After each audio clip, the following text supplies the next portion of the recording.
Assalamualaikum warahmatullahi wabarakatuh. Hari ini kita akan belajar materi penerapan konsep barisan dan deret. Yang pertama, penerapan konsep barisan dan deret aritmatika. Untuk kasus yang pertama, itu ada bunga tunggal. Kita langsung masuk ke contoh. Di soal diketahui Raras ini meminjam uang 5 juta ya, kemudian akan dicicil setiap akhir bulan dengan jumlah yang sama, yaitu 500.000, dengan bunga dibebankan itu sebesar 2% dari sisa pinjaman. Maka tentukan total bunga yang harus dibayar Raras. Nah, di soal tadi diketahui Raras itu meminjam uang, jadi pinjamannya itu 5 juta, kemudian akan dicicil tiap bulannya itu 500.000. Nah, dari sini kita bisa tahu berapa lama Raras itu akan mencicil. Berarti 5 juta dibagi dengan 500.000, kita dapat 10. Berarti Raras akan mencicil selama 10 bulan. Nah, dari situ kita tentukan nih bunga dari bulan pertama, bulan kedua, bulan ketiga. Kita akan melihat polanya. Untuk bulan ke-1 bunganya itu 2% dikali dengan 5 juta sama dengan 100.000. Untuk bulan kedua 2 juta dikali 4.500.000. Mengapa 4.500.000? Karena di soal itu kan bunga sebesar 2% dari sisa pinjaman. Nah, untuk bulan kedua berarti Raras itu kan sudah membayar sudah mencicil 500.000 di bulan pertama, jadi 5 juta dikurang 500.000, jadi tinggal 4.500.000. Kemudian untuk bulan ketiga juga Raras sudah mencicil 2 bulan, berarti 4 juta dikurang 1 juta, seperti itu. Nah, dari sini kita bisa lihat polanya nih. Berarti kita bisa dapat bedanya itu min 10.000. Dari mana? Ingat rumus B. Rumus B itu suku kedua dikurang suku pertama, atau kalau di sini ini bunga pada bulan kedua dikurang dengan bunga pada bulan ke-1. Kita dapat min 10.000. Dengan suku pertamanya itu 100.000 dan N-nya itu 10 bulan ya. Terus menentukan jumlah total bunganya itu pakai rumus SN. Dari sini kita tinggal mensubstitusikan nilai N-nya, kemudian nilai A-nya dan nilai B-nya. Maka kita dapat total bunga yang harus dibayarkan oleh Raras itu 550.000. Untuk contoh yang kedua, pada awal tahun 2017 Dika meminjam uang 10 juta di bank, kemudian suku bunga tunggalnya itu 1,25% per bulan. Maka tentukan besar bunga yang harus dibayarkan setelah 1,5 tahun. Dari soal diketahui Dika itu pinjam 10 juta, kemudian suku bunga tunggalnya itu 1,25% per bulan. Nah, dari situ kita menentukan bunganya dulu. Untuk bulan pertama berarti 1 dikali 1,25% dikali 10 juta. Untuk bulan kedua bunganya itu berarti 2 dikali 1,25% dikali 10 juta. Kemudian untuk bulan ketiga 3 dikali 1,25 dikali 10 juta dan seterusnya ya. Maka kita akan mendapatkan pola ini berarti menandakan bahwa ini itu merupakan barisan aritmatika dengan bedanya itu 125. Seperti rumus beda yang sudah kita pelajari, bedanya itu dari suku kedua dikurang dengan suku pertama, atau di sini itu bunga pada bulan kedua dikurang pada bunga pada bulan pertama, maka kita dapat bedanya itu 125.000. Dan suku pertamanya itu atau bunga bulan ke-1-nya itu 125.000 ya. Kemudian besar bunga yang dibayarkan setelah 1,5 tahun. 1 tahun itu kan 12 bulan, maka 1,5 tahun itu berarti 12 tambah 6, jadi 18 bulan. Nah, kita mencari besar bunganya itu menggunakan rumus UN. Setelah itu kita substitusikan nilai N-nya, nilai A-nya, dan B-nya. Jadi kita dapat besar bunga yang harus dibayarkan oleh Dika itu setelah 1,5 tahun adalah 2.250.000. Untuk selanjutnya kasus yang kedua itu pertumbuhan. Ini ada seorang siswa yang sedang meneliti ya sebuah kecambah. Dia mencatat pertumbuhan kecambahnya. Kemudian pada hari ke-12 itu siswa tersebut ternyata lupa bahwa dia tidak mencatat maka coba tentukan tinggi tanaman pada hari ke-12. Dari soal itu diketahui bahwa itu merupakan pertambahan tinggi tanaman. Kemudian setiap harinya itu tinggi tanamannya itu selalu tetap besarnya. Jadi kita tahu bahwa ini merupakan deret aritmatika. Nah, kemudian kita cari B-nya, itu dari tinggi tanaman hari kedua dikurang tinggi tanaman hari ke-1, maka kita dapat B-nya itu 1,5. Kemudian untuk mencari tinggi tanaman pada hari ke-12, maka kita menggunakan rumus UN lah. Setelah itu kita masukkan nilai A-nya, nilai N, dan nilai B, kita substitusikan. Kemudian kita dapat bahwa tinggi tanaman pada hari ke-12 itu 19 cm. Yang selanjutnya ada penerapan konsep barisan dan deret geometri. Untuk kasus pertama itu tentang peluruhan. Langsung ke contohnya, suatu zat radioaktif memiliki waktu paruh 5 tahun. Waktu paruh itu waktu yang digunakan zat radioaktif untuk meluruh menjadi setengahnya. Nah, kemudian zat mula-mulanya itu sebanyak 25 gram yang disimpan pada suatu tempat ya. Kemudian tentukan rumus yang menyatakan hubungan sisa zat radioaktif dengan lamanya penyimpanan. Yang B itu sisa zat radioaktif tersebut setelah disimpan selama 50 tahun. Yang pertama, misalkan Y0-nya itu merupakan zat radioaktif mula-mula, jumlah mula-mula. Kemudian Y1-nya sisa jumlah zat radioaktif setelah T tahun meluruh. Maka dari sini sisa radioaktif setelah 5 tahun atau Y5-nya itu sama dengan setengah dikali Y0. Mengapa Y5? Karena di soal diketahui kan waktu paruhnya itu 5 tahun. Jadi Y5 sama dengan setengah Y0.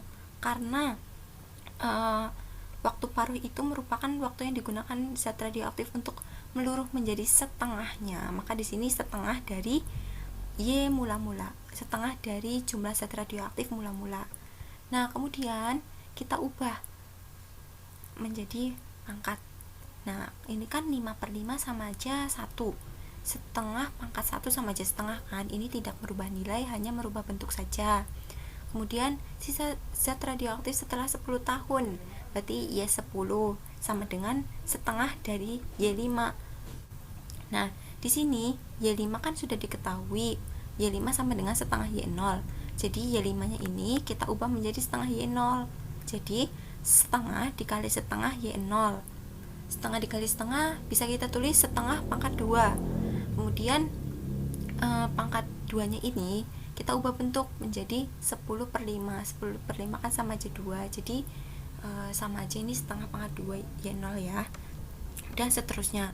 Nah, dari sini kita bisa lihat polanya bahwa rumus untuk sisa radioaktif setelah T tahun bisa kita rumuskan menjadi YT sama dengan setengah pangkat T/5 dikali Y0. Kemudian sisa zat radioaktif tersebut setelah disimpan selama 50 tahun itu adalah berapa? Nah, untuk 50 tahunnya ini kita substitusikan ke T-nya, berarti T-nya itu kita ganti menjadi 50. Nah, setelah itu kita dapat setengah dipangkat 50/5 Y0. Jadi setengah pangkat 10 dikali dengan 25. Y0 nya kan itu di 25 diketahui di soal ya. Kemudian kita dapat bahwa banyak zat radioaktif yang telah disimpan selama 50 tahun adalah 0,025 gram. Untuk selanjutnya kasus kedua pada konsep geometri itu ada bunga majemuk dan rente. Untuk rumusnya ini ada 3. Yang pertama, ketika diketahui itu modal sebesar M, kemudian dibungakan selama periode N dengan bunga majemuknya itu P%, maka untuk menentukan besar modal setelah periode N itu rumusnya Mn sama dengan M dikali 1 plus P pangkat N. Kemudian jika modalnya itu sebesar M, kemudian ditabung pada setiap awal bulan dan dibungakan selama N periode N dengan suku bunga majemuknya itu persen per periode, maka besar modalnya itu rumusnya SN sama dengan M dikali 1 plus P persen ditambah M dikali 1 plus P persen pangkat 2, kemudian ini nanti pangkat 3, pangkat 4, pangkat 5, dan seterusnya sampai pangkat N.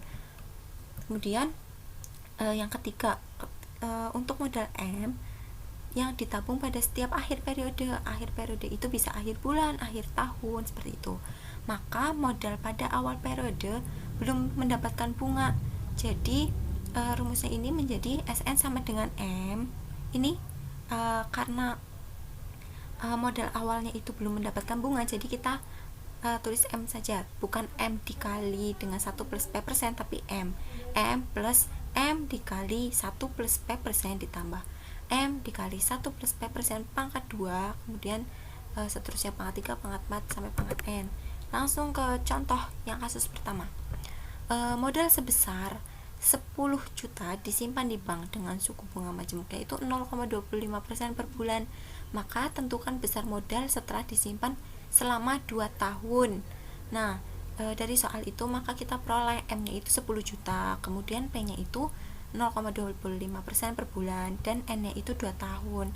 Nah, dari sini karena bunganya itu per bulan, maka 2 tahun ini kita ubah menjadi bulan, jadi sama dengan 24 bulan N-nya. Kemudian kita menggunakan rumus MN. Nah, dari sini tinggal kita substitusikan nilai N-nya, kemudian nilai M-nya, dan nilai P-nya. Maka kita dapat bahwa besar modal setelah disimpan selama 2 tahun itu adalah Rp10.618.000. Untuk kasus ketiga ada anuitas. Anuitas itu merupakan sejumlah pembayaran pinjaman yang sama besar yang dibayarkan setiap jangka waktu tertentu dan terdiri atas bagian bunga dan bagian angsuran. Anuitas kita simbolkan dengan A, angsuran itu AN, kemudian bunganya itu BN. Untuk rumus menentukan besar angsuran dalam jangka waktu ke N dan suku bunganya P persen dari anuitas adalah AN sama dengan A1 dikali 1 plus P pangkat N min 1. Nah, untuk AN nya itu merupakan angsuran ke N, A1 itu merupakan angsuran pertama, kemudian P nya itu suku bunga, dan N nya itu lama waktu.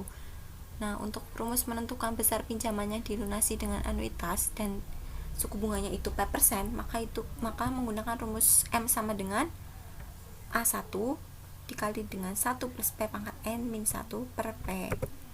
Untuk contohnya, Dodi meminjam uang sebesar 4 juta yang akan dilunasi dengan sistem anuitas per bulan dengan suku bunga 2%. Jika besar anuitasnya 400.000, tentukan besar angsuran pertama, besar angsuran kelima, dan besar bunga kelima. Di soal diketahui bahwa M-nya itu 4 juta, kemudian P-nya atau bunganya itu 2%, jadi sama dengan itu 0,02, dan anuitasnya itu atau A-nya itu 400.000. Maka bunga ke-1 atau B1 nya itu sama dengan 0,02 dikali 4 juta sama dengan 80.000. Dengan rumus yang A sama dengan AN ditambah BN, maka kita ubah menjadi A1 sama dengan A dikurang B1. Nah, dari sini kita tinggal mensubstitusikan nilai A-nya, kemudian nilai B1 nya, maka kita dapat besar angsuran pertamanya itu adalah Rp320.000. Kemudian besar angsuran kelima, kita pakai rumus AN sama dengan A1 dikali 1 plus P pangkat N min 1. Nah, ini karena N nya di sini 5, karena yang ditanya itu besar angsuran kelima, jadi N nya itu 5. Kita substitusikan N nya, kemudian A1 nya, dan P nya. Jadi kita dapat besar angsuran kelimanya itu Rp346.240. Nah, untuk besar bunga kelima berarti itu B5. Pakai rumus B5 sama dengan A min A5. Kemudian kita substitusikan nilai A-nya, kemudian nilai A5-nya. Kemudian kita dapat besar bunga kelimanya itu Rp53.760. Selanjutnya contoh kedua dari kasus 3. suatu pinjaman akan dilunasi dengan anuitas per bulan selama 2 tahun. Terus suku bunganya itu 3% per bulan, angsuran pertamanya itu 600.000, maka tentukan besar angsuran ke-6 dan besar pinjaman. Untuk N-nya itu kan diketahui di soal 2 tahun, tetapi suku bunganya kan per bulan, jadi kita ubah 2 tahun tersebut menjadi bulan. Karena 1 tahun ada 12 bulan, jadi 2 tahun 24 bulan. Kemudian untuk suku bunganya itu atau P-nya itu sama dengan 3%, sama dengan 0,03. Untuk angsuran pertamanya atau A1 nya itu 600.000, maka kita menggunakan rumus AN sama dengan A1 kali 1 plus P pangkat N min 1, karena N nya 6, jadi kita ubah ini di sini A6 dan ini pangkatnya jadinya 6 min 1. Nah, setelah itu kita tinggal substitusikan nilai A1 kemudian nilai P-nya, maka didapat besar angsuran ke-6 nya itu Rp695.400. Kemudian untuk mencari besar pinjamannya, kita pakai rumus M sama dengan A1 dikali 1 plus P pangkat N min 1 per P. Setelah itu kita substitusikan nilai A1 kemudian P-nya dan N-nya, maka didapat besar pinjamannya itu Rp20.660.000. Yang selanjutnya itu kasus keempat, pertumbuhan. Diketahui di soal suatu bakteri itu membelah diri menjadi 2 bagian setiap 2 jam sekali. Jika pukul 7 banyak bakteri 350 ekor, maka tentukan bakteri pada pukul 17.00 untuk hari yang sama. Nah, pada kasus ini kan diketahui bakteri itu membelah menjadi 2 bagian, maka untuk kasus ini itu merupakan barisan geometri. Kemudian untuk suku pertamanya atau A-nya itu diketahui di soal ada 350 dan rasionya itu atau R-nya itu sama dengan 2 karena membelah menjadi 2 bagian ya. Kemudian banyak suku N-nya itu berarti dari jam 7 sampai jam 17.00. Nah, jam 7 ini kita hitung sebagai suku pertama.